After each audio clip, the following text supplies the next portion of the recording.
আমি কিছু শুনতে বা বুঝতে চাই না। তুমি আমায় বিয়ে করছো, ব্যাস। আমার মাঝে কিসের কমতি আছে? চরিত্র বলে কিছু নেই আপনার। আমি আসি। আমাদের গল্পগুলো যদি ভালো লেগে থাকে তাহলে আমাদের চ্যানেলটি সাবস্ক্রাইব করে পাশে থাকবেন। ধন্যবাদ। আর আমি প্রিয়াঙ্কা। আমাদের গল্পগুলো যদি ভালো লেগে থাকে অবশ্যই আমাদের চ্যানেলকে সাবস্ক্রাইব করে পাশে থাকবেন। আর হ্যাঁ, ভিডিওটি সম্পূর্ণ শুনবেন। আপনাকে বিয়ে করা আমার পক্ষে সম্ভব নয় স্যার। কেন বলো তো? আমার মাঝে কিসের কমতি আছে? টাকা পয়সা বাড়ি গাড়ি কি নেই আমার, বলো? চরিত্র বলে কিছু নেই আপনার। শুধুমাত্র টাকা পয়সা থাকলেই ভালো মানুষ হওয়া যায় না।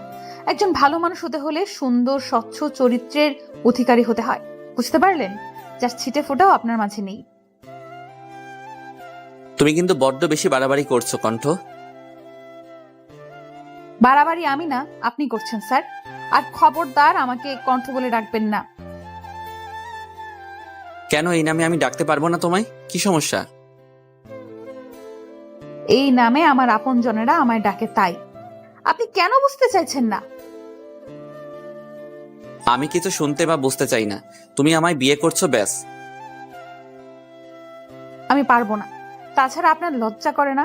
আপনার পরিবারের কথা তো অন্তত পক্ষে ভাববেন। আপনার ওয়াইফ আছেন, ছেলে মেয়ে আছে, আর আপনি? ছি! মেলিহাকে আমি ডিভোর্স দিয়ে দেব, তুমি চিন্তা করো না। তোমার কোনো অসুবিধা হবে না। আপনার কিভাবে মনে হলো যে আমি অন্য কারো ঘর ভেঙে সেই ঘরে সংসার করব? আমার কি বিবেকবোধ লোপ পেয়েছে? আমাকে এতটা নীচ মন মানসিকতার ভাবেন আপনি? ও, আমি বললেই দোষ? হ্যাঁ, দোষ। আমি আগামীকালই আমার রেজিগনেশন লেটার জমা দিয়ে দিব। তুমি রিজাইন নিলে ওই সৈকতের চাকরিও থাকবে না। ওর জন্যই তুমি আমায় বিয়ে করছো, তাই না? মানেটা কি? কি শুরু করেছেন আপনি? মিস্টার সৈকত সাহেব আমার একজন কলিগ আর ভালো বন্ধু। আমার চাকরি ছাড়ার সাথে ওনার চাকরি যাবার কি সম্পর্ক? কারণ তুমি ওকে ভালোবাসো। কারোর সঙ্গে হেসে কথা বললেই বুঝি তাকে ভালোবাসা হয়? আমি অত সব জানি না, তোমাকে আমার চাই, ব্যাস। আমার আগের স্বামীর সাথে আমার সংসার করা কেন হয়নি জানেন? সেও আপনার মতো লম্পট দুশ্চরিত্র ছিল। আপনি ভাবলেন কি করে যে ওই একই চরিত্রের অধিকারীকে আমি বিয়ে করব? তাহলে সৈকত চাকরিটা হারাচ্ছে, নিশ্চিত থাকো। আপনি আমার রাগ ওনার উপর মেটাবেন না প্লিজ স্যার। ওনার বাসায় বৃদ্ধা অসুস্থ মা, একটা ছোট বোন আছে। তার পুরো পরিবার ওনার উপার্জনের উপর নির্ভরশীল। আপনি এমনটা করতে পারেন না। বাহ, সৈকতের জন্য দরদ উতলে উঠছে, আর আমার কথা ভাববার সময় হয় না তোমার? দয়া করুন মিস্টার শোভন, আমি আর কিছু শুনতে চাই না। এই চাকরিটা না থাকলে হয়তো আমি এই বিলাসবহুল ভাবে জীবনটা কাটাতে পারবো না, কিন্তু আমি প্রাণ খুলে বাঁচতে পারবো।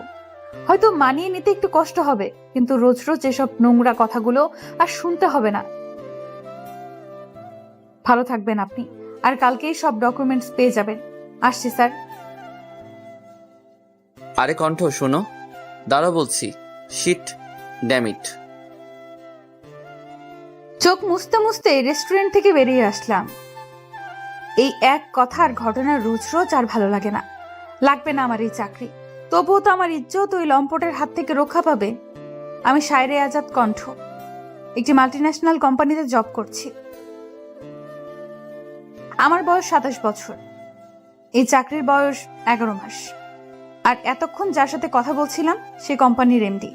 জয়েনিং এর সময় থেকে তার এসব আচরণ মুখ বুজে সহ্য করে আসছি, কিন্তু আজ তিনি সব সীমা অতিক্রম করে ফেলেছেন। আর সম্ভব নয়। ও বলে রাখা ভালো, আমি ডিভোর্সি। 2 বছর আগে আমার স্বামীর সাথে আমার সম্পর্কটার ইতি ঘটে। তার সাথে 4 বছর ঘর করেছি, সে অনেক আগের কথা। সে এখন তার নতুন সংসারে খুব ভালোই আছে।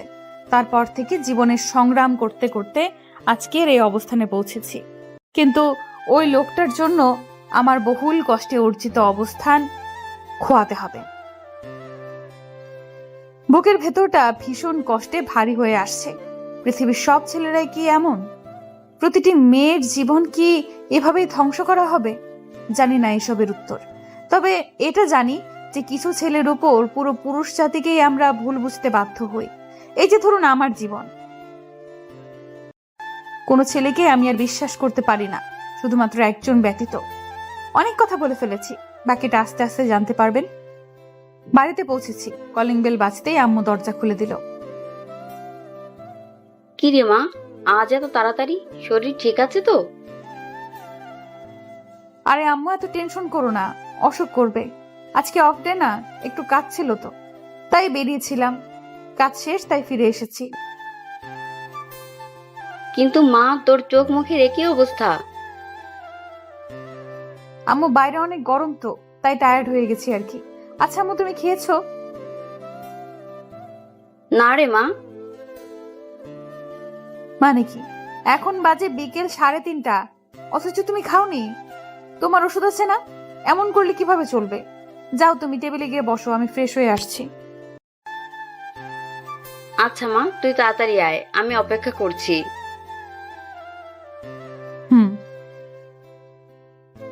ফ্রেশ হয়ে এসে মা মেয়ে খেয়ে নিলাম। আমি ছাড়া আমার মায়ের আর কেউ নেই। একটা বড় ভাই আছে আমার, কিন্তু সে তার পরিবার নিয়ে ব্যস্ত। বৃদ্ধা মাকে দেখার সময় তার হয় না। আর আমার আব্বু, সে তো আমায় নিয়ে চিন্তা করতে করতে স্ট্রোক করে মারা গেছেন আজ 1.5 বছর। আর আমারও আমার মা ছাড়া আর কেউ নেই। খাওয়া শেষ করে আম্মুকে ওষুধ খাইয়ে রুমে চলে এলাম। রুমে এসে শুয়ে রয়েছি, কিচ্ছু ভালো লাগছে না। কিন্তু আমার যোগ্যতায় আমি হয়তো আরো ভালো কোনো চাকরি পেতে পারি। তবে কিসের মায়ায় আমার ভেতরটা ছারখার হয়ে যাচ্ছে। আমি কি সত্যি সত্যি নীল সাহেবের প্রেমে পড়েছি? আমার মতো এমন ডিভোর্সি অপয়া মেয়ের কপালে কখনো এত ভালো মানুষের সান্নিধ্য জুটবে না। কেন মিছে মায়ার বাঁধনে নিজেকে জড়াতে চাইছি? উনি অনেক ভালো কাউকে ডিজার্ভ করেন। আমাকে চাকরির পাশাপাশি নীল সাহেবের মায়াকেও ছাড়তে হবে। তার জীবনে আমার মতো অপয়ার কোনো স্থান নেই। আর ওই অফিসে থাকা মানেই একটা জানোয়ারকে প্রতিনিয়ত সহ্য করা, আর কুনজরে থাকা, কুপ্রস্তাব শোনা। এর চেয়ে মরে যাওয়াই শ্রেয়। আর কালকে নীল সাহেবের স্যারের ব্যাপারে সব জানাতে হবে, কেননা বলা যায় না আমার উপরে জমে থাকা ক্ষোভ থেকে যদি নীলের কোনো ক্ষতি করে দেয়। তাই নীলকে সতর্ক করাটা আমার কর্তব্যের মাঝেই পড়ে। অনেক কষ্টে নিজের মনকে শান্ত করলাম। কালকেই রিজাইন লেটার জমা দিয়ে চাকরিতে ইস্তফা দেব। চূড়ান্ত সিদ্ধান্তে উপনীত হয়েছি। এসব ভাবতে ভাবতেই চোখ লেগে এলো, আর আমি ঘুমের দেশে তলিয়ে গেলাম। ঘুম ভাঙার পর রেজিগনেশন লেটারটা রেডি করে নিলাম, আর কিছুক্ষণের মাঝেই অতীতের পাতায় ডুব দিলাম। হারিয়ে গেলাম সে সকল স্মৃতিতে। ফ্ল্যাশব্যাক 15 মাস আগে।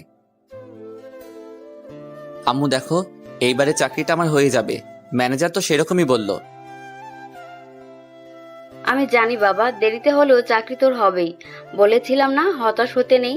আল্লাহ তার বান্দার দোয়া ফেলে দেন না, ঠিক সময় মতো কবুল করে নেন। তাই মনোবল হারানো যাবে না। আল্লাহ তার সকল বান্দার ধৈর্যের পরীক্ষা নেন। জি আম্মু, আমি নীলাকে গিয়ে বলি, ও খুবই খুশি হবে। না, তুই ওকে আগেই জানাস না, কনফার্ম হওয়ার পর বলিস। আচ্ছা, তোমার ওষুধ খাওয়া হয়েছে না? গিয়ে একটু রেস্ট নাও, আমি টিউশনিটা করিয়ে আসি। কয়টায় আসবি? রাত 8টার মাঝে চলে আসবো। আচ্ছা। আমি সৈকত ইভান নীল। আমার বয়স 31 পেরোলো। পরিবারের বড় ছেলে, এখনো বিয়ে থা করিনি। আর এতক্ষণ যার সাথে কথা বলছিলাম তিনি আমার শ্রদ্ধেয় মা। আমার বাবা মারা গেছেন যখন আমার বয়স মাত্র 7 বছর। আমার ছোট বোন সাগরিকা ইভান, নীলার বয়স তখন মাত্র 1.5 বছর। আমার মা আমাদের অনেক কষ্টে লেখাপড়া করিয়েছেন। সেই সময়টাতে কেউ আমাদের পাশে ছিল না। তিনি নিজের সমস্ত সুখ বিসর্জন দিয়ে হাড় ভাঙা খাটুনি খেটে আমাদের এত বড় করেছেন। বাবার গড়িয়ে দেয়া সব স্বর্ণের গহনা বিক্রি করে আমাদের লেখাপড়া করিয়েছেন। এসব ভাবলেই বুকের ভেতরটা তীব্র কষ্টে হাহাকার করে। অনেক বছর ধরে চাকরি খুঁজছি, কিন্তু হয়নি কখনো। এবারেরটাই হয়তো আমার শেষ ইন্টারভিউ। তবে মনে হচ্ছে চাকরিটা হয়ে যাবে। এখন কিছু টিউশন করিয়ে সংসার চালাচ্ছি, মাস শেষে হিমশিম খেতে হয়। ছোট বোনটা সব চাওয়া পূরণ করতে পারি না, মায়ের চিকিৎসা ঠিক মতো করতে পারি না। কিন্তু নীলা বা আম্মু কখন এসব নিয়ে কিছু বলে না, কিন্তু নিজের কাছেই কষ্ট লাগে। এই দুঃখ কি সহজ হয়? মাঝে মধ্যে নিজেকে সবচেয়ে হতভাগা মনে হয়। এসব ভাবতে ভাবতে স্টুডেন্টের বাড়ি পৌঁছে গেলাম। সবগুলো টিউশন শেষ করে মাত্রই বেরোলাম। এখন 7:30 বাজে। আজ 3 স্টুডেন্টের বাসাতেই বেতন দিয়েছে। আম্মুর ওষুধ কিনতে হবে, আবার বাসার বাজারও করতে হবে। হঠাৎ ফোনটা বেজে উঠলো। যেই কোম্পানিতে জবের ট্রাই করেছিলাম সেখানকার ম্যানেজারের ফোন। রিসিভ করলাম। হ্যালো। জি, সৈকত ইভান নীল বলছি। কি সত্যি বলছেন? আচ্ছা, কবে থেকে জয়েনিং? কাল থেকেই। ওকে, আমি সব ডকুমেন্টস নিয়ে আসবো। অবশেষে চাকরিটা আমার হয়েছে। কি যে খুশি লাগছে। বাসার জন্য মিষ্টি নিয়ে যাই। সব কাজ শেষে বাড়িতে পৌঁছেছি। কলিং বেল বাজালাম। আম্মু দরজা খুলে বলল, আয় বাবা, ভেতর আয়। আম্মু নীলাকে ডাকো। এ কি বাবা, এত বাজার করেছিস কেন? আর মিষ্টি? নীলা নিশ্চয়ই আবার তোর কাছে বায়না করেছে। এই মেয়েকে নিয়ে আমি আর পারি না।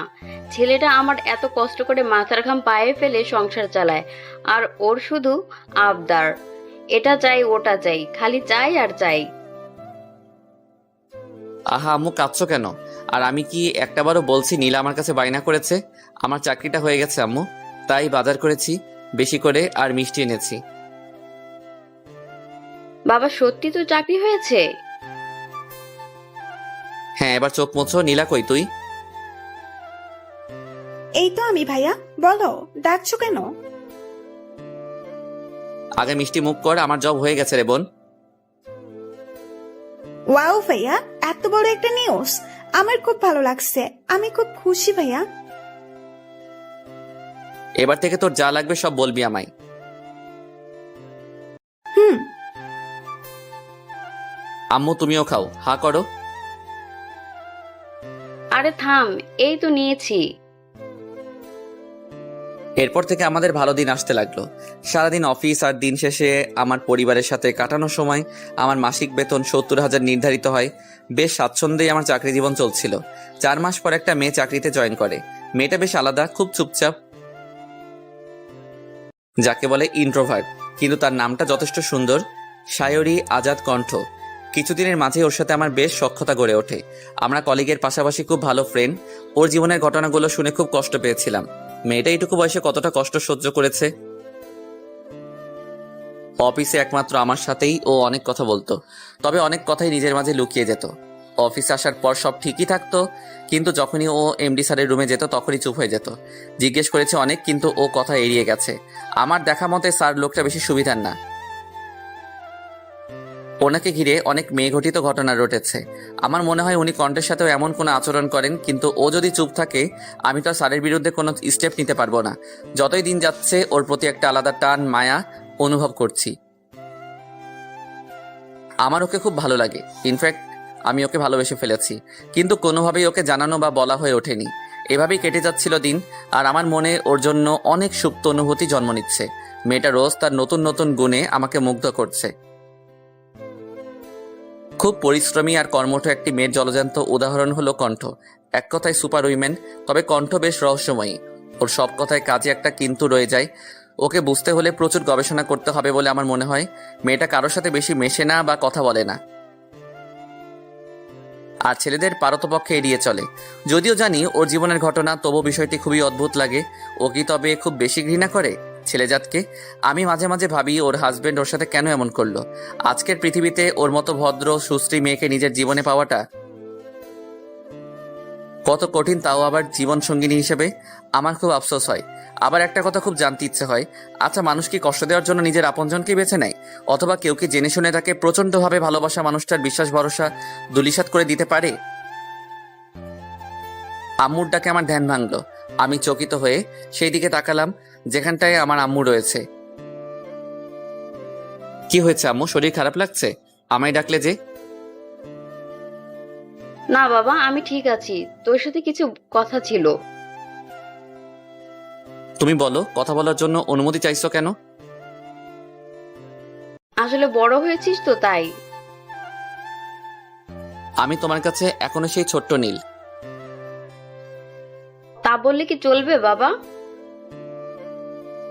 আচ্ছা কি বলবে তুমি? আব্বু এবার তুই বিয়েটা করে ফেল, বয়স তো পেরিয়ে যাচ্ছে, আমার দেখাশোনা করেই তো জীবন পার করে দিলি, এবার অন্তত পাখি নিজের কথাটা ভাব। করবো তো, সময় হলে ঠিক করব। এই কথা তো বিগত 4 বছর যাবৎ শুনিয়ে আসছিস। নীলার বিয়েটা দিয়ে তারপর আমিও বিয়ে করব। যা ভালো বুঝিস। আর কথা বাড়াইনি, আর আম্মু বাড়াইনি। ঘুমানোর প্রস্তুতি নিলাম এবং একসময় ঘুমিয়ে পড়লাম। অফিসে জয়েন করে সে 2 মাস মতন হয়েছে। এই অফিসের কারোর সাথেই আমার তেমন পরিচয় নেই, আবার কথাও তেমন একটা হয় না। তবে একটা মানুষের সাথে কথা না বলে থাকতে পারি না, সেই মানুষটা হলো নীল সাহেব। ওনার কথাবার্তা, পার্সোনালিটি সবটাই আমায় মুগ্ধ করেছে। অফিসে একমাত্র ওনার সাথেই আমি অনেক কথা বলি। অফিসে ওনার প্রচুর সুনাম রয়েছে। সবটাই ঠিক ছিল শুধুমাত্র একটি বিষয় ছাড়া, আর সেটা হলো অফিসের এমডি।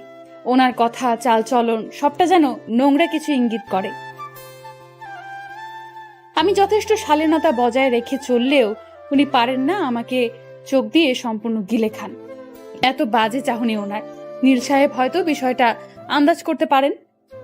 সে সব সময় আমাকে অফিসে আপসেট হয়ে থাকার কারণ জিজ্ঞেস করেন, কিন্তু আমি বিষয়টা এড়িয়ে যাই, কারণ আমি চাই না আমার জন্য নীল সাহেব কোনো ঝামেলায় জড়িয়ে পড়ুক। উনি মানুষটা খুব ভালো, নিজের পরিবার ছাড়া কিচ্ছু বোঝেন না, খুব ভালোবাসেন নিজের মা আর ছোট বোনকে। তার আলোচনার মূল বিষয় তার পরিবার। এই জন্য অনেকেই বিরক্ত বোধ করলেও আমার খুব ভালো লাগে। এই দেখো, এত সব ভাবতে ভাবতেই অফিসে পৌঁছে গেছি। আমি রিক্সা থেকে নেমে ভাড়া মিটিয়ে অফিসে ঢুকতে নেব, ঠিক তখন কণ্ঠ, কারো পিছু ডাক শুনে দাঁড়িয়ে গেলাম। পিছনে ঘুরে যা দেখলাম তার জন্য আমি মোটেও প্রস্তুত ছিলাম না। আমার প্রাক্তন স্বামী ডেকেছিল আমায়। আমার ভালো থাকা হয়তো তার সহ্য হচ্ছে না, তার সাথে কথা বলার বিন্দু পরিমাণ ইচ্ছে আমার নেই। সে হয়তো আবার আমায় অপমান করতে আমার অফিস অব্দি চলে এসেছে। আমি হাঁটতে শুরু করলাম, আর পিছু ফিরে তাকাইনি। অনেকবার ডেকেছে, আমি দাঁড়াইনি। অতি দ্রুত হাঁটার কারণে কেবিনে ঢোকার সময় কারোর সাথে প্রচন্ড জোরে ধাক্কা খেলাম। তাকিয়ে দেখি নীল সাহেব আমায় আগলে ধরেছেন, নয়তো আমি পড়ে গিয়ে বড়সড় রকমের একটা আঘাত পেতাম। নিজেকে সামলে সোজা হয়ে দাঁড়ালাম। কণ্ঠ, আপনি ঠিক আছেন? জি। কি হয়েছে আপনার, এমন অন্যমনস্ক দেখাচ্ছে? আসলে কাজের একটু প্রেসার যাচ্ছে তো, তাই হয়তো টায়ার্ড দেখাচ্ছে। ও আচ্ছা। আমি আমার ডেস্কে যাচ্ছি নীল সাহেব। হ্যাঁ নিশ্চয়ই। তারপর আমি আমার ডেস্কে চলে এলাম। নীল সাহেব আমার সামান্য অন্যমনস্কতাও খুব সহজেই ধরে ফেলেন। মানুষটাকে যত দেখছি তত মুগ্ধতা ছেয়ে যাচ্ছি। কাজে মনোনিবেশের চেষ্টা করলাম, কিন্তু কিছুতেই পারছি না। আজকে কেন রাহাত এসেছিল? আমার জীবনে আবার কি অঘটন ঘটাতে চায় ও? আমায় ছেড়ে তো ওর নতুন বউকে নিয়ে সুখেই আছে। আজ এত বছর পর আমাকে দেখা দেওয়ার কি উদ্দেশ্য থাকতে পারে? কিছুক্ষণ পর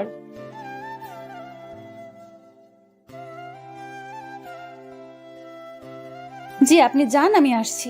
স্যার, আসবো? আসুন মিস কণ্ঠ। কোনো দরকার ছিল স্যার? কেন, তোমায় কি সবসময় দরকারের জন্য ডাকতে হবে? এমনি কি তোমায় আমি ডাকতে পারি না? আসলে স্যার ঠিক তা নয়, আপনি ডেকেছেন তো, তাই কারণ জিজ্ঞেস করলাম। কিছু মনে করবেন না প্লিজ। করব না, তবে একটা শর্তে। কি? আজকে আমার সাথে বাইরে লাঞ্চ করতে হবে। মাফ করবেন, আমি বাইরের খাবার খাই না। আমি আসছি স্যার। আরে মিস কণ্ঠ, আমার কথাটা তো শুনে যান। কোনো কথা না বলেই আমি স্যারের কেবিন থেকে বেরিয়ে এলাম। ওনাকে ভালো করে চিনেছি এই 2 মাসে। আজ কফি, কাল লাঞ্চ, পরশু ডিনার, আর যতক্ষণ ওনার সামনে ছিলাম মাথা থেকে পা অবধি না হয় হাজারো বার স্ক্যান করেছে। অসভ্য লোক কোথাকার। তারপর আমার ডেস্কে বসে আবার কাজ শুরু করলাম। লাঞ্চের সময় ব্যস্ত নাকি? আরে নীল, না কিছু বলবেন? সবাই লাঞ্চ ব্রেকে আর আপনি এখনো কাজ করছেন? খেয়ে নেবেন, চলুন। আমি বাসা থেকে এসেছি, আপনি বরং আজ আমার সাথে লাঞ্চ শেয়ার করুন। আমিও এনেছি। আচ্ছা, একটু অপেক্ষা করুন কণ্ঠ, আমি আসছি। কিছু সময় পর এই তো চলে এসেছি। আমি আজ এই 4 রকমের ভর্তা আর আচার সাথে খুদের ভাত এনেছি। আরে এইসব তো আমার পছন্দের খাবার, আপনি বরং আপনার বক্স আমায় দিয়ে দিন, আমার বক্সটা আপনি নিন। আরে বিরিয়ানি যে আমার অনেক পছন্দের, আপনার হাতের রান্না। জি, আচ্ছা খাওয়া শুরু করুন। হ্যাঁ অবশ্যই, আপনিও করুন। অনেক মজা হয়েছে, বেশ কিছুদিন পর এত মজার খাবার খাওয়ার সুযোগ হলো। আপনাকে ধন্যবাদ নীল। আচ্ছা, এই রান্নাগুলো কে করেছেন? আজকে রান্নাগুলো তো খুব সহজ ছিল, তাই আমিই করেছি। আম্মু তো অসুস্থ আর নীলার পরীক্ষা চলছে। আপনার হাতের রান্না কিন্তু অসাধারণ, অনেক তৃপ্তি নিয়ে খেয়েছি। আজকে নীলের সাথে অনেক কথা বলেছি। উনি অবশ্য আমাকে সকালের কথা আবার জিজ্ঞেস করেছিলেন, কিন্তু আমি বরাবরের মতো এড়িয়ে গিয়েছি। আগামী সপ্তাহে অফিস থেকে একটা ট্যুরের আয়োজন করা হয়েছে, কারণ বেশ অনেকদিন যাবৎ কাজের প্রচুর চাপ ছিল। সকলেই ক্লান্ত, তাই সকলের চাঙ্গা করতেই এই উদ্যোগ। আমি অবশ্য যেতে চাইছিলাম না, কিন্তু নীলের অনুরোধ ফেলতে পারিনি। মানুষটা খুব ভালো, যতটা দেখছি ততটাই অবাকের চরম পর্যায়ে পৌঁছে যাচ্ছি। আমি যেন তার খুব আপন কেউ, আমায় নিয়ে তার চিন্তার যেন অন্ত নেই। এখন বাইরে ঝুম বৃষ্টি পড়ছে। গ্রীষ্মের তীব্র উত্তাপে এই কয়টা দিন প্রকৃতি পুড়েছে। আজকের বৃষ্টি যেন শান্তির বর্ষণ হয়ে নেমেছে, যা প্রকৃতির পাশাপাশি প্রতিটি হৃদয় শীতল করে দিচ্ছে। অনেক রাত হয়ে পড়েছে, রাতের খাবার আম্মুকে সাথে নিয়ে খেয়ে নেই, আবার সকালে অফিস আছে। খেতে ইচ্ছে করছে না, তবুও খেতে হবে, নতুবা আমার শ্রদ্ধেয় জননী খাবেন না। আর রাতে তার অনেকগুলো ওষুধ আছে, অজ্ঞতা খেতে যেতেই হবে। আম্মু এসো, তাড়াতাড়ি খেয়ে নেবে তো নাকি? তুই খেয়েছিস? না, তোমার সাথে খাবো। আর কথা না বলে বসো দেখি। হুম। খাবার খাওয়া শেষে বারান্দায় এসে বসলাম। দেখলাম আমার ফোন বাজছে, নীল ফোন করেছে। রিসিভ করলাম। কোনো দরকার নীল? কোনো দরকার ছাড়া বুঝি আপনাকে কল করতে পারি না কণ্ঠ? ঠিক তা নয়, অনেক রাত হয়েছে তো, তাই ভেবেছিলাম হয়তো কোনো দরকার। খেয়েছেন? জি, আপনি? আসলে ঘুম আসছিল না, তাই আপনাকে কল করলাম। সমস্যা নেই। এইভাবেই অনেকটা সময় নীলের সাথে কথা বলে কাটিয়ে দিলাম। কথায় কথায় রাত 1টা পার হয়ে গিয়েছিল। তারপর ফোন রেখে ঘুমিয়ে পড়লাম। তবে অনেকদিন পর এভাবে কারো সাথে মন খুলে কথা বলে নিজেকে বেশ হালকা লাগছে। আজকে অফিসের ট্যুর, আমরা শ্রীমঙ্গলে যাচ্ছি। যদিও ট্যুরের পেছনে একটা মহৎ উদ্দেশ্য লুকায়িত রয়েছে, আর তা হলো আমাদের অফিসের একটা শাখা কিছুদিন আগেই ওখানে খোলা হয়েছে। ফলে আমাদের অনেক ক্লায়েন্ট ওখানে রয়েছে, তাই আমরা একটা ডিল করতে যাচ্ছি শ্রীমঙ্গল। যদিও সবাইকে নিয়ে যাওয়া হচ্ছে সেখানে, তাই ডিলের প্রয়োজনে যাওয়া হলেও সবার মাঝে ট্যুরের আমেজ রয়েছে। আমাদের 24 জনকে নিয়ে যাওয়া হচ্ছে। দুটো দলে সদস্যদের ভাগ করে নেওয়া হয়েছে। অনেকেই পারিবারিক বিভিন্ন কারণে আমাদের সাথে যোগদান করতে পারেনি, তাই আমাদের সঙ্গী হিসেবে 24 জন অবশিষ্ট রয়েছে। আমি এমডি স্যার ও কণ্ঠ একই দলে রয়েছি। আমি কণ্ঠকে আর আপনি বলে কথা বলি না, তুমি বলেই কথা বলি। তবে ও এখন আপনি বলে, এটাই নাকি ওর স্বাচ্ছন্দ্য, তাই আমিও কিছু বলিনি। কারণ কারো কমফোর্ট জোন থেকে তাকে বের করাটা তার জন্য অস্বস্তিকর। এখন সকাল 8টা বাজে। 8:45 অফিসের সামনে সকলে একত্রিত হব। তারপর আমরা মাইক্রোবাসে করে শ্রীমঙ্গলের উদ্দেশ্যে যাত্রা করব। আমি বাসা থেকে বেরিয়ে কণ্ঠকে কল করলাম। হ্যালো কণ্ঠ, তুমি বেরিয়েছো? না নীল, আপনি? আমি তোমার বাসার সামনে আসছি। আমার 5 মিনিট লাগবে, আমি বেরোচ্ছি। আচ্ছা, এসো তুমি। বেশ কিছুক্ষণ হাঁটার পর আমি কণ্ঠের বাসার সামনে পৌঁছালাম। অপেক্ষা করতে থাকলাম। হঠাৎ পরিচিত আওয়াজ শুনতে পেয়ে আওয়াজের উৎসের দিকে তাকিয়ে দেখলাম কণ্ঠ এসেছে। ও একটা তাঁতের শাড়ি পরেছে, সাথে ম্যাচিং হিজাব, আর মুখে কোনো প্রসাধনীর চিহ্ন নেই। বেশ লাগছে ওকে। শাড়িটা গাঢ় নীল রঙের, যা ওকে খুব মানিয়েছে। মেয়েটার গায়ের রং চাপা, যার ফলে সব রঙের সাথেই ওকে মানানসই লাগে। আমি কতক্ষণ যে এক দৃষ্টিতে ওর দিকে তাকিয়েছিলাম জানা নেই। মনে হচ্ছে আমার সামনে কোনো হুড় দাঁড়িয়ে আছে। কখনো কোনো মেয়েকে দেখে আমার এমনটা অনুভব হয়নি। ওই প্রথম ব্যক্তি যাকে দেখে আমার সবটা থমকে গেছে। হঠাৎ শরীরে কোনো হাতের অস্তিত্ব পেলাম। ভালো করে তাকিয়ে দেখলাম কণ্ঠ আমায় ডাকছে। নীল, আপনার কি হয়েছে? কখন থেকে ডাকছি, আপনি কোনো সাড়াই দিচ্ছেন না। কোথায় হারিয়েছিলেন? আরে কিছু হয়নি, খেয়াল করিনি তোমার কথা। তা কোন খেয়ালে ডুবেছিলেন শুনি? তোমার খেয়ালে কণ্ঠ। কথাটা ফিসফিসিয়ে বললাম। কিছু বললেন? না কণ্ঠ, চলো তাড়াতাড়ি, গাড়ি মিস হয়ে যাবে। চলেন। কিছুক্ষণ পূর্বেই আমাদের মাইক্রোবাস ছেড়ে দিয়েছে। মোট 3টে মাইক্রো লেগেছে। আমি কণ্ঠ একই মাইক্রোতে। এমডি আমাদের পরের গাড়িতে রয়েছেন। তবে তিনি বেশ ক্ষুব্ধ হয়েছেন, কারণ কণ্ঠকে তিনি তার গাড়িতে উঠতে বলেছিলেন, কিন্তু ও কিছু উসিলা দিয়ে এই গাড়িতে রয়ে গেল। ব্যাপারটা স্যার কিছুতেই হজম করতে পারিনি, যা বুঝলাম। সে যাই হোক, ভালোই হয়েছে। গাড়ির ড্রাইভারের পাশের সিটে আমি বসেছি, আর কণ্ঠ, শিলা এবং মেহেক আমার পিছনের সিটে। তারপরে সিটগুলোতে কারা উঠেছে খেয়াল করিনি। আরে নীল ভাই, এত চুপচাপ কেন? আমি হেসে বললাম, এমনি। কি বলবো বলো? শুনেছি আপনি অনেক ভালো গান গাইতে পারেন। বাইরে ঝুম বৃষ্টি হচ্ছে, একটা গান তো হতেই পারে। কি বলো শিলাকণ্ঠ? না, গান অনেক আগে ছেড়ে দিয়েছি। গলা আর আগের মতো নেই। গিয়ে শুনান নীল সাহেব, দেখি আপনার গলা কতটা খারাপ হয়েছে। তবে তাই হবে, কিন্তু একটা শর্ত আছে। বেশ আগ্রহ দীপ্ত হয়ে কথাটা বলল কণ্ঠ। বলে ফেলুন নীল সাহেব, শুনি আপনার শর্ত।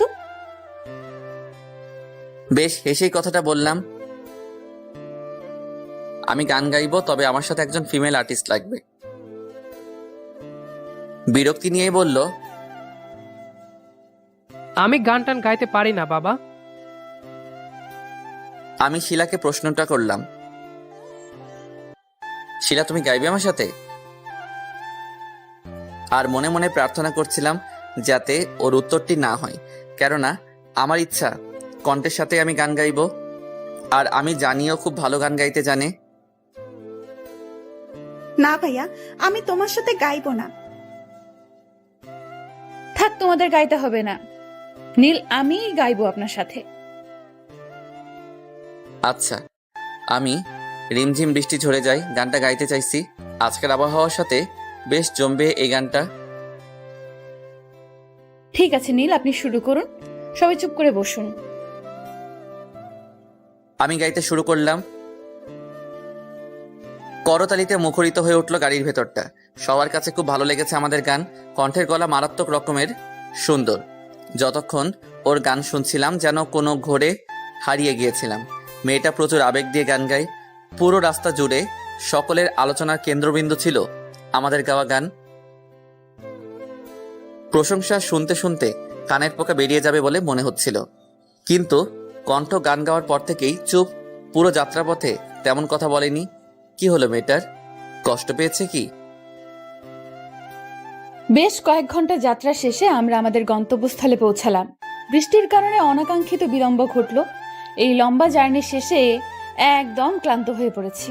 আমাদের 24 জন সদস্যের মাঝে 3 দম্পতি রয়েছে, যারা আমাদের সাথে কটেজে উঠবেন না। তারা তাদের মতো করে কোনো হোটেলে উঠবেন। এমডি স্যারের এক কাজিনের বাসা রয়েছে শ্রীমঙ্গলে, তাই তিনি সেখানেই উঠবেন। বাকি রইলাম আমরা 17 জন, যার মাঝে 7 জন মেয়ে আমরা, আর বাকি 10 জন ছেলে। আমরা 4টা কটেজে উঠব। বড় কটেজ দুটোতে 5 জন করে ছেলে সদস্যরা এবং আমরা 7 জন থাকবো ছোট কটেজ দুটোতে। আমি, মেহেক ও শিলা একসঙ্গে থাকবো। ওদের সাথে বেশ ফ্রি হয়ে গিয়েছি আমি। ওরা খুব মিশুক। নীল, সাগ্রত ভাই, রাহাত ভাই, সৃজন ভাই ও শিথিল ভাই একসঙ্গে থাকবেন। এখন সময় বেলা 2টা। খুব ক্ষুধা লেগেছে আমার, আবার খুব ঘুমও পাচ্ছে। কি যে এক অস্বস্তিকর অবস্থা। ফ্রেশ হয়ে খেতে গেলাম। খাওয়া শেষে রুমে এসেই ঘুমিয়ে পড়লাম। হঠাৎ স্বপ্নে, নীল, আমি আপনাকে খুব ভালোবাসি। কথা বলবেন না? কি হলো নীল?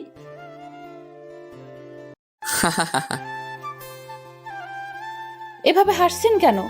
ওইদিকে কেন যাচ্ছেন? চারদিকে এমন ধোঁয়াময় হয়ে যাচ্ছে কেন? আপনার শরীরে কি হয়েছে? চামড়া এমন দেখাচ্ছে কেন?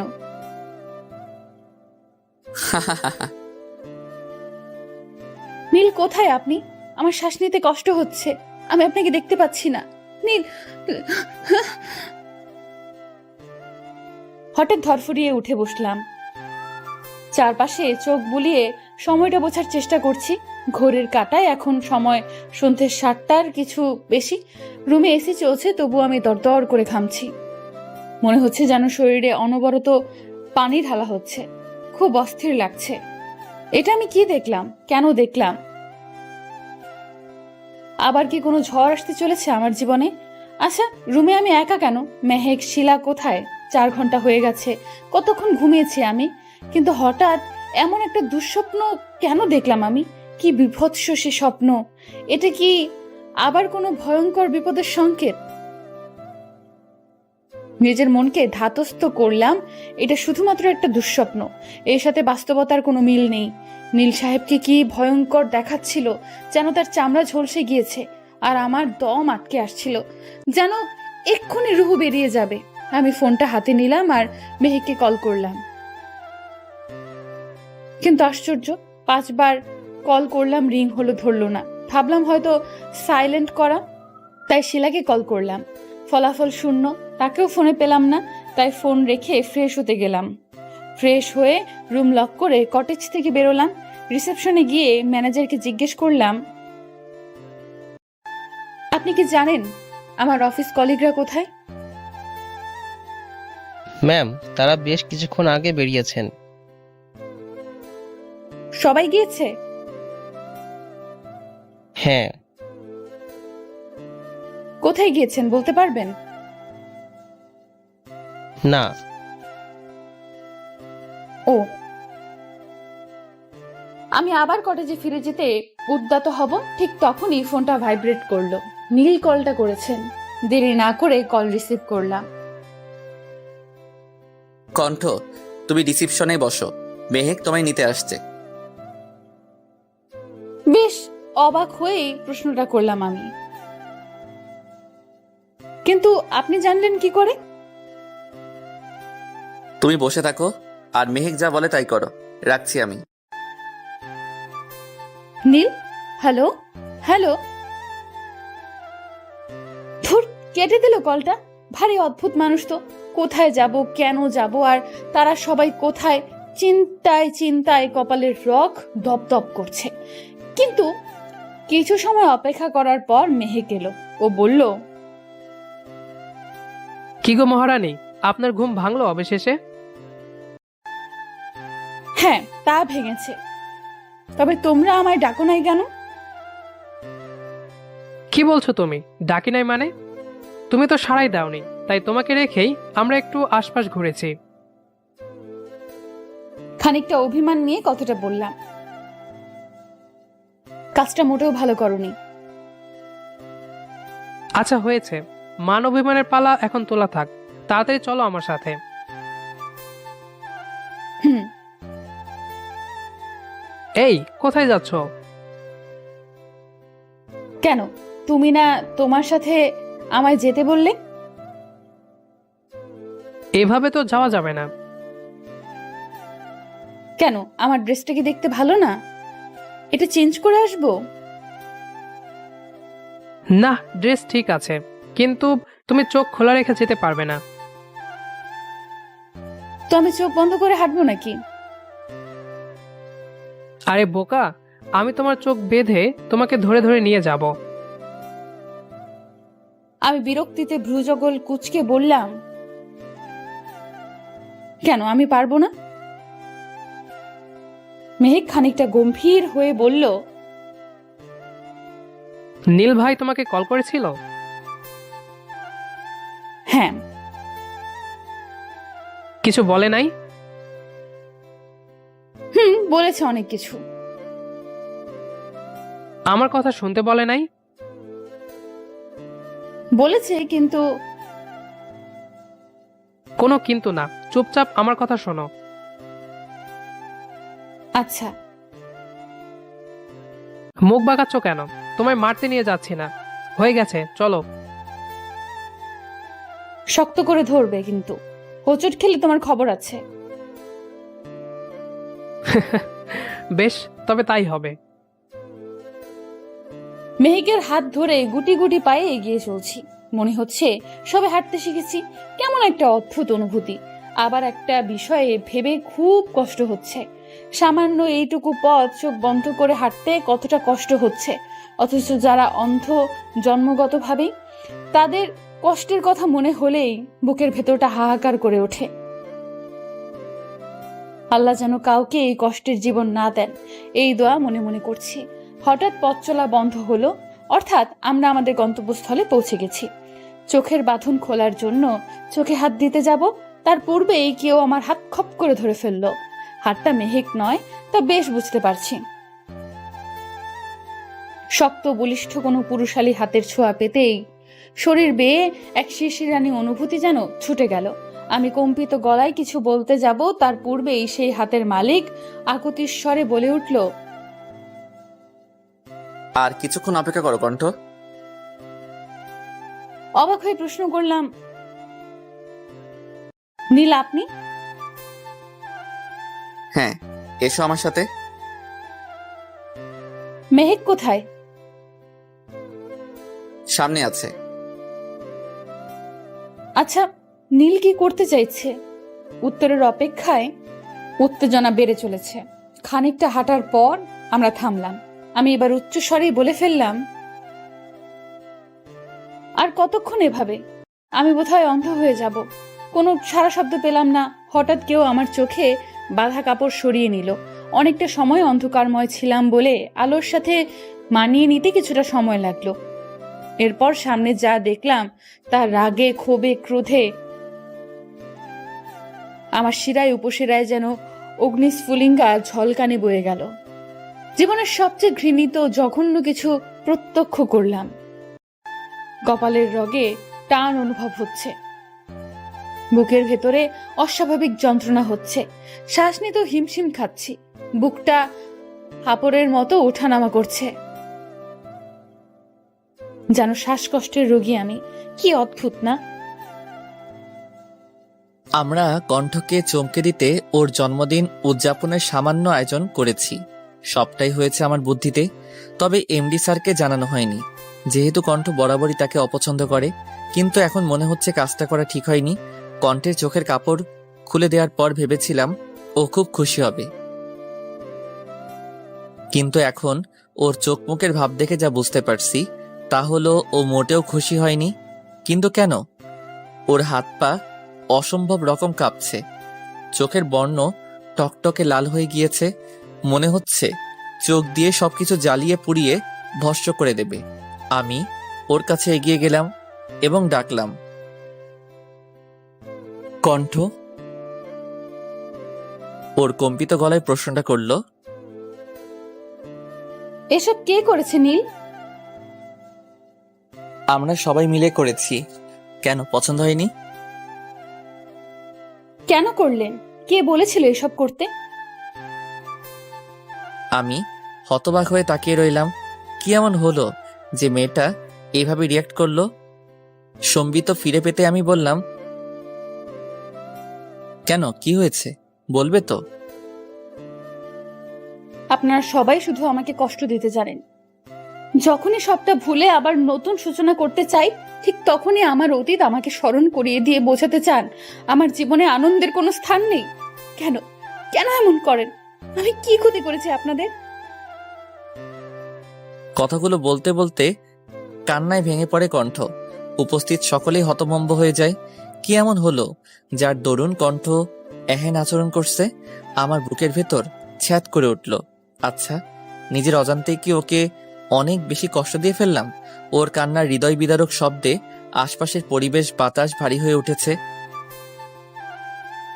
এত কষ্ট লুকিয়ে রেখেছিল ও ওর মনে। কেউ যে এগিয়ে গিয়ে ওকে সান্ত্বনা দেবে সেই সাহসটাও কারো হচ্ছে না। আমি রেস্টুরেন্টের করিডোরের এক প্রান্তে অসহায়ের মতো দাঁড়িয়ে রইলাম। কথা বলার চেষ্টা করছি, কিন্তু মুখ থেকে একটা টু শব্দ বেরোচ্ছে না। বেশ খানিকটা সময় কণ্ঠ কাঁদল। তারপর শিলা ও মেহেক ওকে ওর কান্নার কারণ জিজ্ঞাসা করল। কণ্ঠের জন্মদিন ঘিরেই তার জীবনের সকল তোলপাড়ের সূচনা। তার এক জন্মদিনে তার বড় ভাই নিজের স্ত্রীকে নিয়ে পরিবার ছেড়েছেন, পাড়ি জমিয়েছেন প্রবাসে। ঘটনার সমাপ্তি এটুকুতে হলেও পারত, কিন্তু ঘটনাটি সমাপ্তির দ্বারপ্রান্তে পৌঁছেনি। কণ্ঠ তার আরেকটি জন্মদিনে নিজের অনাগত সন্তানদের হারিয়েছে। যদিও এর জন্য তার প্রাক্তন স্বামী দায়ী। লোকটা তার পরকীয়া সম্পর্কের জেরে কণ্ঠ যখন 6 মাসের অন্তঃসত্ত্বা, কণ্ঠকে তখন বেধড়কভাবে মেরেছিল। ফলশ্রুতিতে কণ্ঠ হারায় তার অনাগত সন্তানদের। ডক্টর বলেছিলেন কণ্ঠ 2 সন্তানের জননী হবেন। হায় আফসোস, মেয়েটির মা হওয়া হয়ে ওঠেনি। আবার আরেক জন্মদিনেই কণ্ঠের ডিভোর্স হয়েছিল। এই পর্যন্ত ঘটনা থেমে থাকেনি। কণ্ঠ তার প্রাণের প্রিয় পিতাকেও হারিয়েছিল তার জন্মদিন নামক এক অভিশপ্ত দিনে। সেই থেকে জন্মদিন আসলে কণ্ঠ মনমরা হয়ে থাকে। দিনটি ঘুরে ফিরে কেন বারবার আসে তার জীবনে? কণ্ঠের মুখে সম্পূর্ণ ঘটনা শুনে নিস্তব্ধতায় ছেয়ে গেছে পুরো করিডর। প্রতিটি মানুষ এই হৃদয় বিদারক বর্ণনা শুনে শোকাহত, মর্মাহত। কেউ সান্ত্বনা দেওয়ার কোনো ভাষা খুঁজে পায়নি। সবাই নীরবে অশ্রু বিসর্জন করছে। আমি যেন নিঃশ্বাস নিতে ভুলে গেছি। কি করে পারলাম মেয়েটাকে এতটা কষ্ট দিতে? ও কি আমায় আদৌ ক্ষমা করবে? আমি কণ্ঠের দিকে তাকাতে সাহস পাচ্ছি না। কণ্ঠ ছুটে বেরিয়ে গেল রেস্টুরেন্ট থেকে। মেহেক, শিলা সহ আরো বেশ কয়েকজন মেয়ে কলিগ ওর পিছু নিল। আমি ঠায় দাঁড়িয়ে রইলাম। কেটে গেছে 2টি মাস। তীব্র শীত জাঁকিয়ে বসেছে ঢাকা শহরে। শহর জুড়ে চলছে পৌষ পার্বণের পিঠা উৎসব। কি দারুণ একটা অনুভূতি। সেদিন কণ্ঠের কষ্টে কেঁদেছিলাম আমিও। অন্তর্দহনে জ্বলে পড়ে ছারখার হয়ে গিয়েছিলাম। পরে অবশ্য কণ্ঠ আমার কাছে ক্ষমা চেয়েছিল। ওর ভাষ্যমতে এতে আমার কোনো দোষ ছিল না। ও নাকি অতিরিক্ত আবেগপ্রবণ হয়ে আমার সাথে বাজে ব্যবহার করে ফেলেছিল, তাই ও লজ্জিত। আমি বলেছিলাম এখানে দোষটা আসলে আমাদের কারোরই ছিল না। তুই তোমার জায়গায় নিরপরাধ আর আমি আমার জায়গায়। সব দোষটা আসলে নিয়তির। আমার কথা শুনে কণ্ঠ অশ্রুসিক্ত হয়ে পড়েছিল। এরপর কিন্তু আমাদের বন্ধুত্বটা আরো মজবুত হয়েছিল। আজকে কেন জানি এসব ভাবতে খুব ভালো লাগছে। তবে সেই দিনের সেই ঘটনা, কণ্ঠের আর্তনাদ আমার হৃদয়কে আজও কাঁদায়। মনে হয় সবকিছুর জন্য আমি দায়ী। ধ্যান ভাঙলো আম্মুর ডাকে। আজ অফিস নেই, সাপ্তাহিক ছুটির দিন শুক্রবার। নীলাব্বু, কি হয়েছে আম্মু? কিছু বলবে? হ্যাঁ বাবা।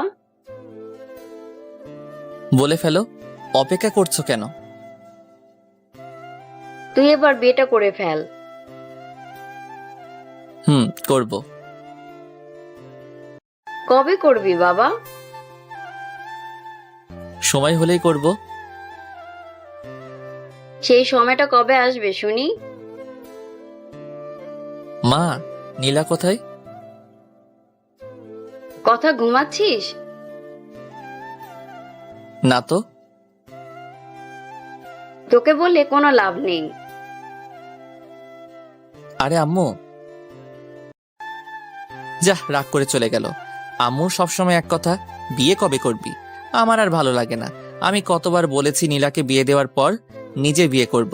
ওর লেখাপড়া শেষ হতে আর বেশি দিন বাকি নেই। আশা করা যায় আগামী 2 বছরের মাঝেই আমার বোনটার পড়া শেষ হবে। আমি ওর বিয়েটা খুব ধুমধাম করে দিতে চাই, তাই ওর জন্য কিছু টাকা জমিয়েছি। আমার আজকাল কেন জানি মনে হয় আমি হয়তো আর বেশি দিন বাঁচবো না, তাই আমার অবর্তমানে আমার পরিবারের যাতে কোনো কষ্ট না হয় সেই ব্যবস্থা করছি। আম্মুর চিকিৎসা আর নীলার বিয়ে, এই দুটো দায়িত্ব পালন করতে পারলেই আমি মুক্ত। সেই লক্ষ্যে কিছু টাকা ব্যাংকে ডিপোজিট করে রেখেছি। হয়তো আমি না থাকলে আর যাই হোক, আমার পরিবারকে পথে নামতে হবে না। ভাবনায় বিচ্ছেদ ঘটিয়ে আমার ফোনটা বেজে উঠল। কণ্ঠের কল। উদগ্রীব হয়ে রিসিভ করলাম। নীল, বলো কণ্ঠ। আমার একটা অনুরোধ রাখবেন? প্লিজ, না করবেন না। সম্ভব হলে অবশ্যই রাখবো, বলো তুমি। অসম্ভব কিছু করতে বলবো না, আপনি রাখতে পারবেন। আচ্ছা, বলো তো কি। পৌষ পার্বণ উপলক্ষে পিঠে উৎসব চলছে। আমার পিঠে উৎসবে যেতে খুব ইচ্ছে করছে, নিয়ে যাবেন? কবে যেতে চাও? আপনার আপত্তি না থাকলে আজই। ঠিক আছে, তুমি বের হও, আমি আসছি। ধন্যবাদ নীল। ধন্যবাদ দিয়ে ছোট করো না প্লিজ। বেশ, তবে তাই হবে। তাড়াতাড়ি রেডি হও, 10 মিনিটের মাঝে আসছি। আচ্ছা, আসুন। নীলের সাথে কথা বলে চট করে তৈরি হয়ে নিলাম। আজকে হালকা করে সেজেছি। চোখে গাঢ় কাজল, পুরো মুখে হালকা ফেস পাউডার এবং ঠোঁটে একটা নুট কালারের ম্যাট লিপস্টিক। ব্যাস, আমার সাজ সম্পূর্ণ। কাতানের গাঢ় নীল একটি শাড়ি পরেছি, সাথে ম্যাচিং হিজাব, আর গায়ে জড়িয়ে নিয়েছি একটা কালো রঙের শাল। এতেই প্রায় 6 মিনিট পার করে ফেলেছি। না, এবার বেরোতেই হবে। নীল হয়তো এসে পড়েছে এবং আমার জন্য অপেক্ষা করছেন। উফ, বাইরে কি ঠান্ডা, আমার হাত পা বুঝি জমে যাবে। মা, দরজা লাগিয়ে দাও, আমি আসছি। এই বলে জোরে হাঁক দিলাম। কোথাও যাচ্ছিস মা? মামুনি, একটু বের হচ্ছি, তাড়াতাড়ি ফিরে আসবো। আচ্ছা মা, সাবধানে যাস, আর বেশি রাত বাইরে কাটাস না। কিঞ্চিত হেসে বললাম, যথা আজ্ঞা মাতাজি। গেটের বাইরে বেরিয়ে দেখি নীল সাহেব ফোনে স্ক্রল করছেন। আমি হালকা করে কাশলাম সাড়া পাওয়ার জন্য, কিন্তু নীল তো কোনো পাত্তাই দিলেন না। কি এমন দেখছেন ফোনে যার জন্য আমায় ওনার চোখেই পড়ল না? তারপর হেঁটে ওনার সামনে গিয়ে জোরে জোরে গলা ছাড়লাম।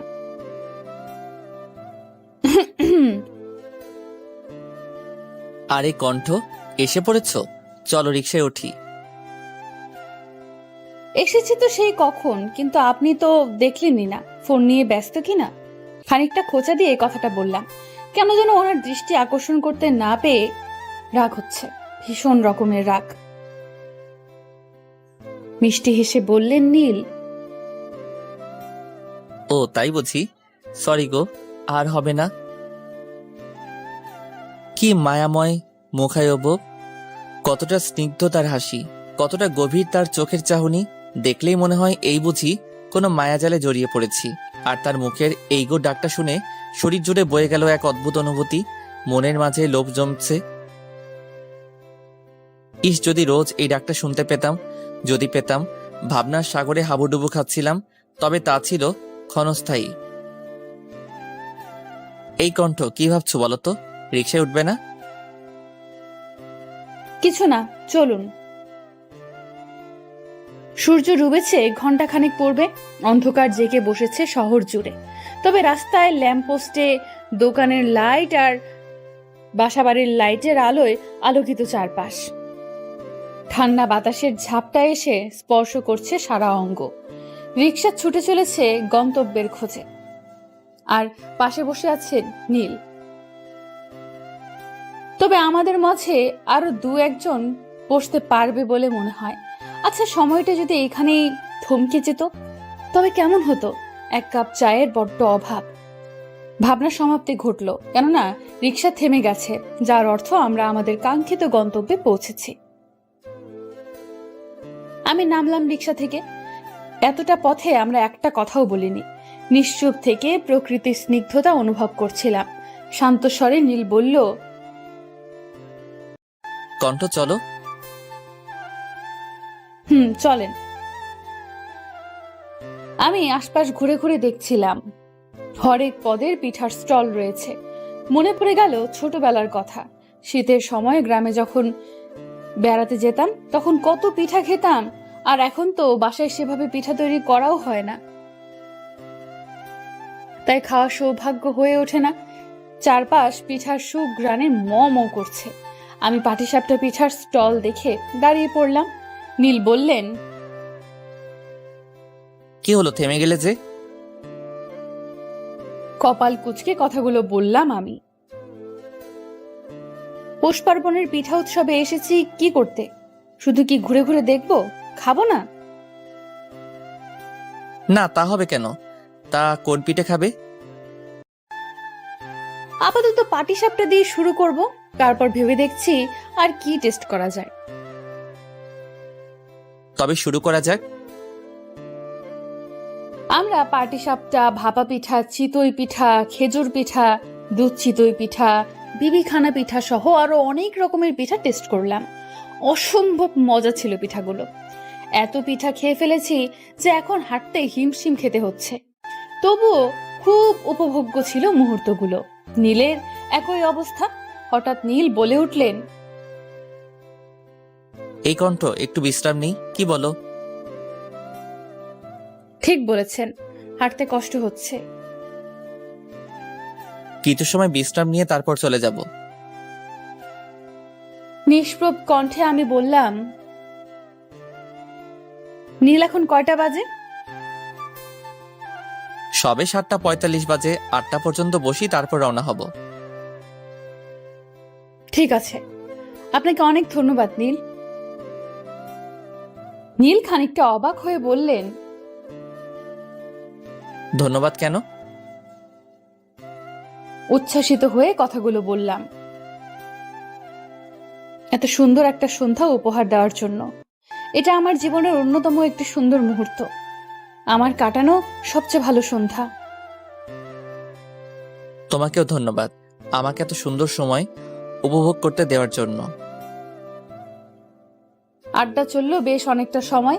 তারপর আমরা বাসার উদ্দেশ্যে রিকশায় চড়লাম। আবার আমরা বেশ অনেকটাই স্বাভাবিক হয়ে গেলাম। আগের মতো আর জড়তা কাজ করছিল না। অনেক কথা বলতে বলতেই আমরা বাসায় এসে পড়লাম। আমায় বাসার গেটে নামিয়ে দিয়ে নীল নিজের বাসার উদ্দেশ্যে রওনা দিলেন। যতক্ষণ নীলকে দেখা গেল আমি তাকিয়ে দেখলাম। উনি অদৃশ্য হতেই আমি বাসায় ঢুকে গেলাম। বাসায় ফিরে ফ্রেশ হয়েই বিছানায় শরীর এলিয়ে দিতেই ঘুমে তলিয়ে গেলাম। পরদিন সকালে অ্যালার্মের বিকট শব্দে ঘুম ভেঙে গেল। আর মোড়া ভেঙে উঠে বসলাম। সকাল 7টা বাজে। বিছানা গুছিয়ে বারান্দায় গিয়ে দাঁড়ালাম। কর্মব্যস্ত মানুষের আনাগোনা রাস্তায় শুরু হয়েছে। শান্ত নীরব রাস্তায় মানুষের কোলাহল বাড়ছে। কিছুটা সময় পরিবেশ পর্যবেক্ষণ করে ফ্রেশ হতে চলে গেলাম। ফ্রেশ হয়ে নাস্তা তৈরি করে আম্মুকে সাথে নিয়ে ব্রেকফাস্ট সেরে নিলাম। আজকে নাস্তায় ফ্রোজেন পরোটা ভেজেছি আর সাথে করেছি সবজি আর ডিম ভাজি। নাস্তা শেষে 1 কাপ চা খেলাম। ব্যাস, আর কি লাগে। খাওয়া শেষে লাঞ্চ তৈরি করে ফেললাম চট করে। আজকের লাঞ্চে করেছি ভুনা খিচুড়ি আর সাথে বিফ কারি। সব গুছিয়ে তারপর গোসল সেরে অফিসের জন্য তৈরি হয়ে নিলাম। এই শীতের সকালে গোসল করে আসাতে ঠান্ডা কম লাগছে। 9টায় অফিস, তাই 8:40-এ বেরোবো। আম্মুকে ওষুধ খাইয়ে বিদায় নিয়ে বের হয়ে পড়লাম। আজকে কিছু ডিল সাইন হবে। তারপর রিক্সা নিয়ে নিলাম। বেশ অনেকটা সময় পর অফিসে এসে পৌঁছালাম। ভাড়া দেওয়ার সময় পেছন থেকে এমডি স্যার ডাকলেন আমায়। মিস সায়রি, জি স্যার, বলেন। আপনি রোজ এমন রিক্সায় করে যাতায়াত করেন কেন? আমার যা সামর্থ্য আমি তাই করি স্যার।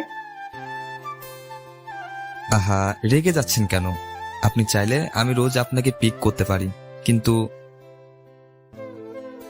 আপনার এত কষ্ট করার কোনো প্রয়োজন নেই। আমি রিকশায় চড়ে স্বাচ্ছন্দ্য পাই। আশা করি আপনি বুঝতে পেরেছেন। আমি আসছি স্যার, কিছু ফাইল চেক করতে হবে। একটু পরেই তো মিটিং। গম্ভীর স্বরে কথাগুলো বলে চলে আসলাম। একরাশ হতাশা নিয়ে বললেন তিনি, আচ্ছা আপনি যান।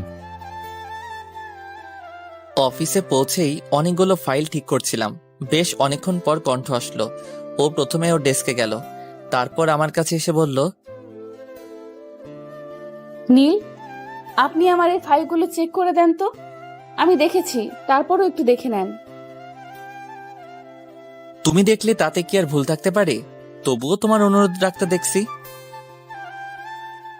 আপনি সব সময় একটু বেশিই বলেন। আচ্ছা তুমি রেখে যাও, আমি দেখে তোমায় দিয়ে আসবো, কেমন? জি অবশ্যই। বেশ অনেকক্ষণ পর এমডি স্যারের রুমে কণ্ঠকে যেতে দেখলাম। তারপর প্রচুর চিৎকারের আওয়াজ শুনতে পেলাম। বুঝতে পারলাম স্যারের সাথে কণ্ঠের নিশ্চয়ই কোনো ঝামেলা হয়েছে।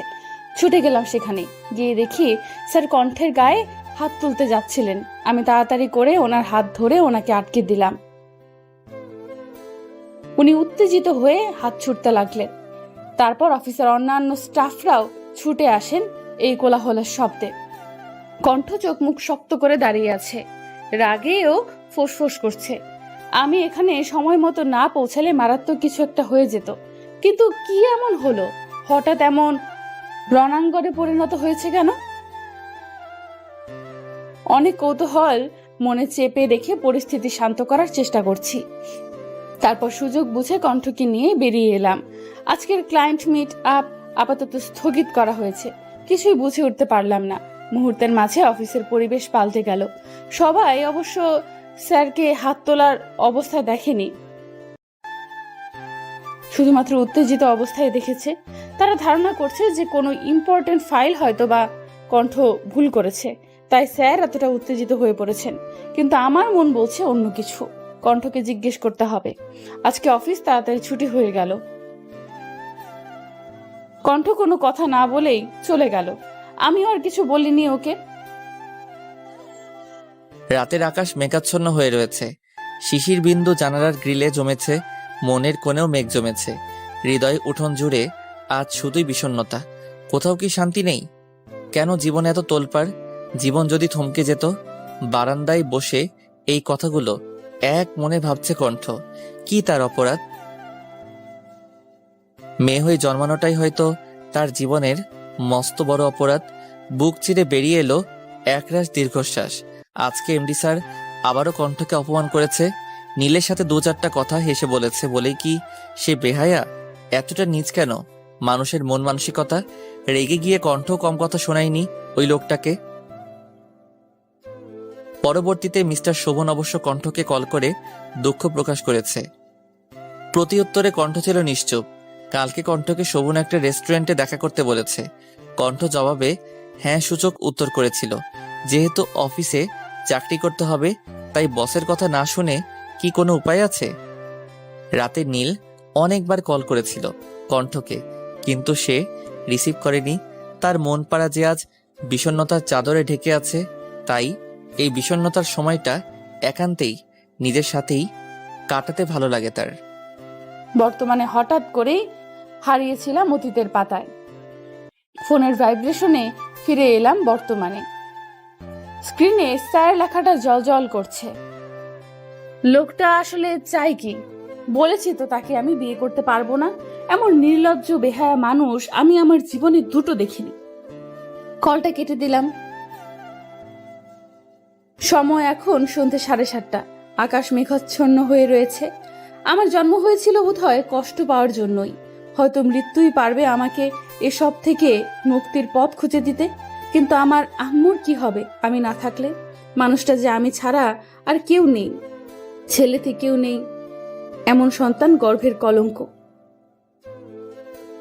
আল্লাহর কাছে একটাই প্রার্থনা সব সময় করি, আমার অবর্তমানে যেন আমার মায়ের কোনো কষ্ট না হয়।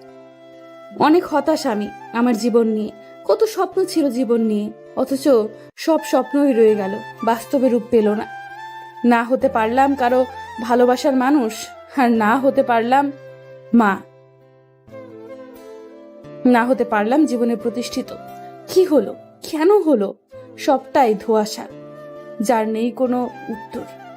ভাবনা চিন্তারাও আজকাল খাপছাড়া হয়ে গেছে।